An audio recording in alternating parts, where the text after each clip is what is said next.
Hello दोस्तों, आप सभी को हमारे YouTube चैनल ज्ञान दर्पण क्लासेस चारण पे आपका स्वागत है। दोस्तों, आज हम मैट्रिक बोर्ड परीक्षा क्लास 10th के लिए विज्ञान का ऑब्जेक्टिव क्वेश्चन लेकर आया हूं, जो आपके एग्जाम की व्यू से बहुत ही महत्वपूर्ण है। इसलिए दोस्तों, पूरी जानकारी के लिए वीडियो को अंत तक देखिएगा और अगर अभी तक हमारे YouTube चैनल को सब्सक्राइब नहीं किए हैं तो चैनल को सब्सक्राइब कर लीजिएगा, बेल आइकन को दबा लीजिएगा ताकि हमारा वीडियो सबसे पहले आप तक पहुँचे। चलिए दोस्तों, शुरू करते हैं। दोस्तों, आज का पहला क्वेश्चन है कि पानी में डूबे एक उत्तल लेंस की फोकस दूरी हवा में इसकी फोकस दूरी की अपेक्षा जो है होती है। बताइएगा कि जो है कि पानी में डूबे एक उत्तल लेंस की जो है फोकस दूरी हवा में इसकी फोकस दूरी की क्या होती है, अधिक होती है, कम होती है या अपरिवर्तित रहती है या इनमें से कोई नहीं। तो फ्रेंड्स, इस क्वेश्चन का राइट आंसर हो जाएगा ऑप्शन नंबर बी, यानी कि कम होती है। पानी में डूबे एक उत्तल लेंस की फोकस दूरी हवा में इसकी फोकस दूरी की जो है कम होती है। ठीक है, चलिए अगला क्वेश्चन है कि विरंजक चूर्ण का अनुसूत्र होता है CaOH2 या CaOCl या CaOCl2 या इनमें से कोई नहीं। तो दोस्तों, इस क्वेश्चन का राइट आंसर हो जाएगा ऑप्शन नंबर सी, CaOCl2 यानी कैल्शियम ऑक्साइड और क्लोरीन। ये जो है विरंजक चूर्ण का अनुसूत्र होता है, याद रखिएगा। ठीक है, अगला क्वेश्चन है कि जब कार्बन डाइऑक्साइड गैस को पानी में घोला जाता है तो विलयन का pH मान होता है। बताइएगा कि जब CO2 गैस को जब पानी में घोला जाता है तो विलयन का pH मान जो है कितना होता है, 7 से अधिक या 7 से कम या इनमें से कोई नहीं। तो फ्रेंड्स, इस क्वेश्चन का राइट आंसर हो जाएगा ऑप्शन नंबर सी, 7 से कम, यानी कि जब कार्बन डाइऑक्साइड को पानी में घोला जाता है तो विलयन का pH मान 7 से कम होती है। ठीक है, और याद रखिएगा विलयन का pH मान अगर 7 हो तो वह उदासीन होता है और जब 7 से अधिक होगा तो वह क्षारीय होता है और जब विलयन का pH मान 7 से कम होती है तो वह अम्लीय होती है। ठीक है, अगला क्वेश्चन है दोस्तों कि ग्लूकोज में कार्बन के कितने अणु होते हैं। बताइएगा फ्रेंड्स कि ग्लूकोज में कार्बन के कितने अणु होते हैं, 3, 4, 5 या 6।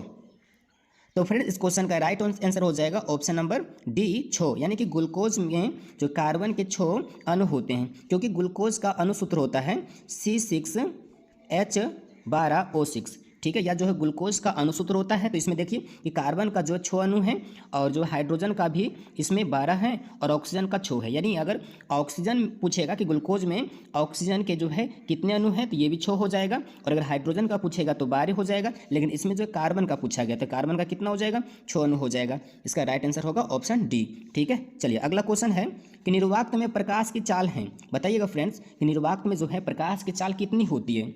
ठीक है, तो दोस्तों, इस क्वेश्चन का राइट आंसर हो जाएगा ऑप्शन नंबर सी, 3 × 10⁸ मीटर प्रति सेकंड। या जो है निर्वात में प्रकाश की चाल होती है और हवा में भी जो है लगभग 3 × 10⁸ मीटर प्रति सेकंड ही होता है, लगभग समान होता है। ठीक है, इसलिए इसका हो जाएगा राइट आंसर हो जाएगा ऑप्शन सी, 3 × 10⁸ मीटर प्रति सेकंड। और अगर जब जो है जल में पूछा जाएगा तो ये हो जाता है 2.25 × 10⁸ मीटर प्रति सेकंड होती है। ठीक है, जल में प्रकाश की चाल कितनी होती है तो 2.25 × 10⁸ मीटर प्रति सेकंड। और कांच में पूछा जाएगा तो हो जाएगा 2 × 10⁸ मीटर प्रति सेकंड। ठीक है, कांच में होता है कितना तो 2 × 10⁸ मीटर प्रति सेकंड और जल में होता है 2.25 × 10⁸ मीटर प्रति सेकंड। और निर्वात और हवा में लगभग समान होती है, 3 × 10⁸ मीटर प्रति सेकंड। ठीक है, आप इसे ध्यान में रखिएगा। चलिए अगला क्वेश्चन है, पादप में जाइलम उत्तरदायी है। बताइएगा फ्रेंड्स कि पादप में जो है जाइलम उत्तरदायी, यानी कि जाइलम का क्या कार्य होता है,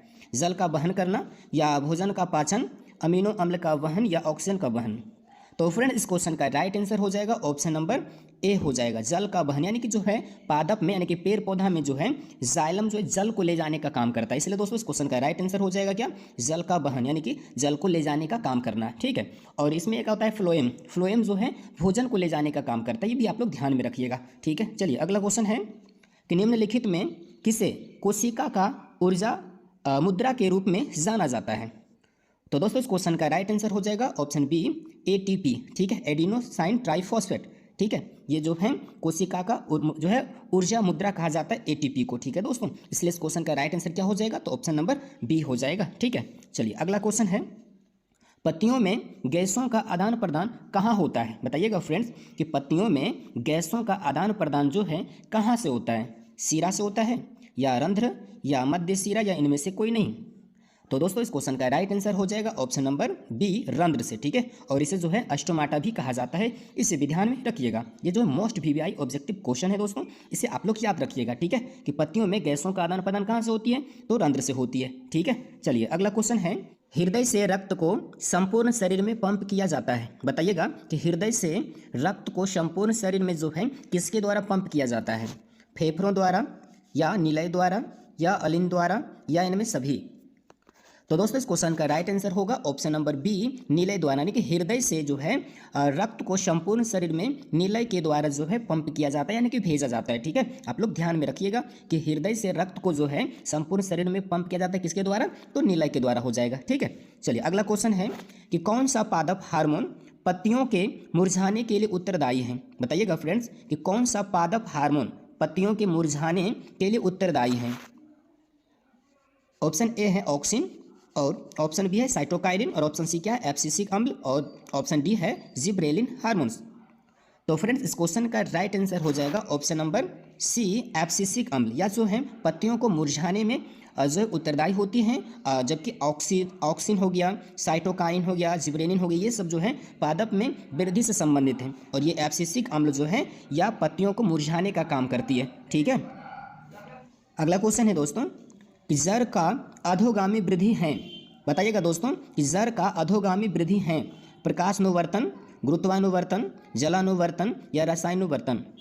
तो फ्रेंड्स इस क्वेश्चन का राइट आंसर होगा ऑप्शन नंबर बी, गुरुत्वानुवर्तन, यानी कि जड़ का जो है अधोगामी वृद्धि है या होता है गुरुत्वानुवर्तन। ठीक है, गुरुत्वानुवर्तन के कारण जड़ का अधोगामी वृद्धि होती है। ठीक है, चलिए अगला क्वेश्चन है, पॉन्स मेडुला और अनुमस्तिष्क। बताइएगा कि पॉन्स मेडुला और अनुमस्तिष्क जो है किसका हिस्सा है। तो फ्रेंड इस क्वेश्चन का राइट आंसर होगा ऑप्शन नंबर बी, मध्य मस्तिष्क का हिस्सा। ठीक है, ऑप्शन क्या हो जाएगा, बी इसका राइट आंसर हो जाएगा। पॉन्स मेडुला और अनुमस्तिष्क जो है या मध्य मस्तिष्क का एक हिस्सा है। ठीक है, चलिए अगला क्वेश्चन है, लिखित में कौन सी अनैच्छिक क्रिया नहीं है। बताइएगा दोस्तों कि इनमें जो है कौन अनैच्छिक क्रिया नहीं है, बमन, चबाना या लार आना या हृदय का धड़कना। तो दोस्तों इस क्वेश्चन का राइट आंसर हो जाएगा ऑप्शन नंबर बी, चबाना। चबाना एक जो है अनैच्छिक क्रिया नहीं है। और यहाँ पे दोस्तों याद रखिएगा, एक होती है ऐच्छिक क्रिया और एक होती है अनैच्छिक क्रिया, यानी वह क्रिया जो हमारे इच्छा के अनुसार होती है उसे ऐच्छिक क्रिया कहते हैं, और जो हमारी इच्छा के अनुसार नहीं होती है उसे अनैच्छिक क्रिया कहते हैं। तो दोस्तों यहाँ पे जो ये बमन यानी उल्टी करना, और लार आना और हृदय का धड़कना, ये तीनों जो है एक अनैच्छिक क्रिया, यानी कि ये हमारी इच्छा के अनुसार नहीं होती है। जबकि चबाना जो है हमारी इच्छा के अनुसार होता है। अगर हमारा मन है कि किसी चीज़ को चबाएं तो वो हम चबा सकते हैं, यानी कि यह जो है हमारी इच्छा के अनुसार होती है, यानी कि चबाना एक ऐच्छिक क्रिया है। ठीक है, और इसमें कहा गया था कि इनमें में से जो है कौन अनैच्छिक क्रिया नहीं है, तो ये चबाना, क्योंकि चबाना क्या है, एक ऐच्छिक क्रिया है, और बमन करना, लार आना, हृदय का धड़कना या जो है अनैच्छिक क्रिया है, या क्योंकि ये हमारी इच्छा के अनुसार नहीं होती है। ठीक है, अगला क्वेश्चन है दोस्तों कि अलैंगिक जनन मुकुलन द्वारा होता है। बताइएगा कि इनमें जो है किसमें अलैंगिक जनन मुकुलन के द्वारा होती है, अमीबा में, ईस्ट में, या प्लाज्मोडियम में, या लेशमानिया में। तो फ्रेंड इस क्वेश्चन का राइट आंसर हो जाएगा ऑप्शन नंबर बी, ईस्ट में। ठीक है, यानी कि अलैंगिक जनन मुकुलन द्वारा होता है ईस्ट में। ठीक है, चलिए अगला क्वेश्चन है कि शुक्राणु का निर्माण होता है। बताइएगा फ्रेंड्स कि शुक्राणु का निर्माण जो है किस में होता है, वृष्ण में होता है, या गर्भाशय में, या अंडाशय में, या इनमें सभी।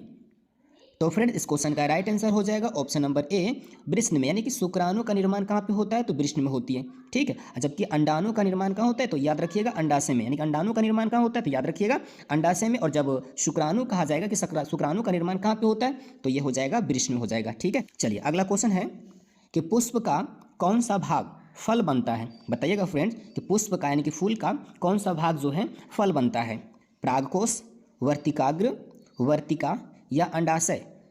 तो फ्रेंड इस क्वेश्चन का राइट आंसर हो जाएगा ऑप्शन नंबर डी हो जाएगा, अंडाशय। ठीक है दोस्तों, इसी प्रकार का वीडियो प्राप्त करने के लिए हमारे यूट्यूब चैनल ज्ञान दर्पण क्लासेस को सब्सक्राइब करें, बेल आइकन को दबाएं ताकि हमारा वीडियो सबसे पहले आप तक पहुंचे।